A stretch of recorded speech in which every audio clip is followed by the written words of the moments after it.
Selamat datang di Radio Nungging. Hari ini kita mau bahas tuntas nih satu genre musik yang unik banget, Celtic Punk.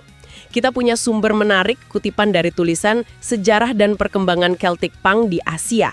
Nah, misi kita kali ini menelusuri gimana sih musik pemberontakan dari pub Irlandia ini bisa nyampe dan beradaptasi di panggung Asia. Pertanyaan besarnya mungkin, gimana ya energi punk yang liar itu bisa ketemu sama melodi tradisional Celtic?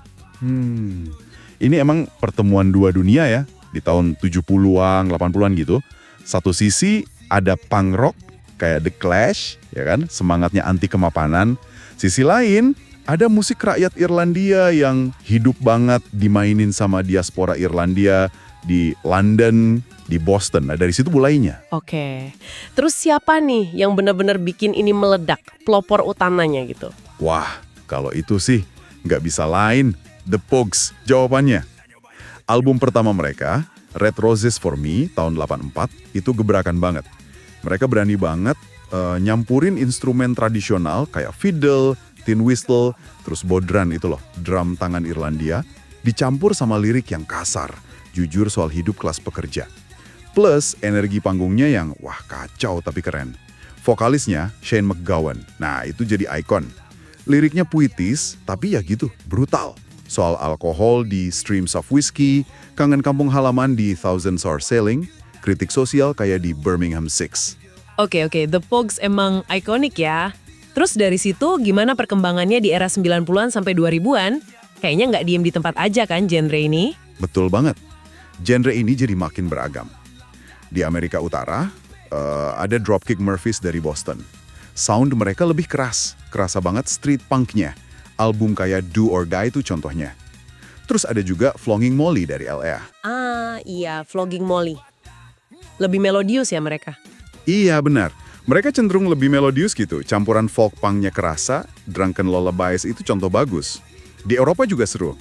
Ada Les Ramones The Men Here di Prancis, uniknya mereka pakai bahasa Breton. Lokal banget kan? Terus ada The Real Mackenzies dari Kanada tapi keturunan Skotlandia. Nah ini bagpipe-nya kencang banget. Jadi ciri khasnya makin kelihatan di era ini. Pakai kilt di panggung, lirik soal persatuan pekerja, terus di konser ada mosh pit, tapi juga ada yang nari jig gitu, tarian cepat Irlandia. Nah, ini nih yang jadi fokus sumber kita, Asia.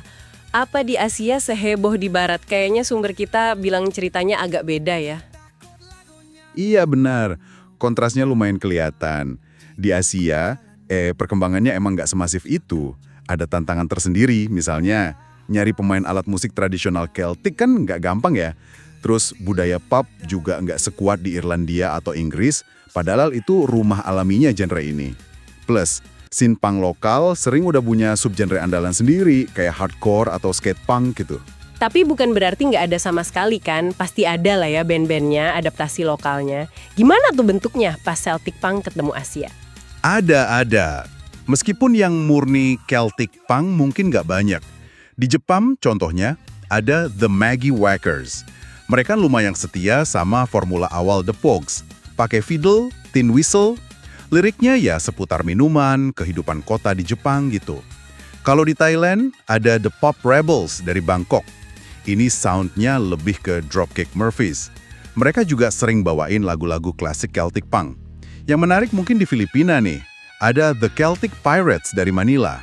Oh iya, apa yang menarik dari mereka? Mereka pakai bahasa Tagalog buat lirik soal kemiskinan urban. Nah, ini menarik kan? Pakai bahasa Tagalog. Mungkin biar pesannya lebih nyampe ke pendengar lokal ya. Semacam negosiasi antara semangat global Celtic Punk sama realitas Manila. Tapi irama jig Celtic-nya tetap ada. Jadi meskipun minoritas ya di Asia, justru adaptasinya itu yang bikin menarik. Bukan sekedar niru, tapi ada dialog sama kondisi setempat gitu ya? Tepat. Ini contoh bagus gimana musik global bisa ketemu budaya lokal, terus negosiasi, akhirnya jadi bentuk baru. Walaupun mungkin skalanya kecil, jadi studi kasus menarik sini soal adaptasi budaya di musik. Oke, jadi apa nih inti yang bisa kita tarik dari pembahasan ini buat Anda yang dengerin? Celtic Punk, walau mungkin bukan genre utama di playlist Anda di Asia, tapi nunjukin daya tahan sama kemampuan adaptasi yang keren. Semangat pemberontakannya itu bisa nyebrang benua, nemu rumah baru. Mirip semangat The Pogues hampir 40 tahun lalu ya. Iya, betul. Dan pokrensi kedepannya di Asia ini yang seru buat dilihat. Mungkin ada kolaborasi antara band punk sama musisi tradisional lokal.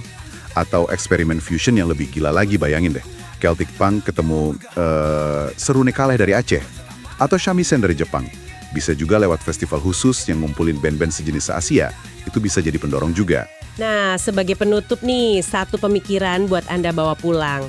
Kalau Celtic Punk aja bisa ketemu sama alat musik seunik Serune Kaleh atau shamisen di Asia, kira-kira genre musik unik apa lagi ya yang bisa lahir dari campuran tak terduga antara budaya musik lokal Anda sendiri dengan pengaruh global yang terus datang?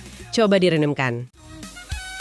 India buta, ureng pegah, kebenaran disumbat malam. Tapi api berdalam, lam dada, pek lo lupe, kedronyang sengsara.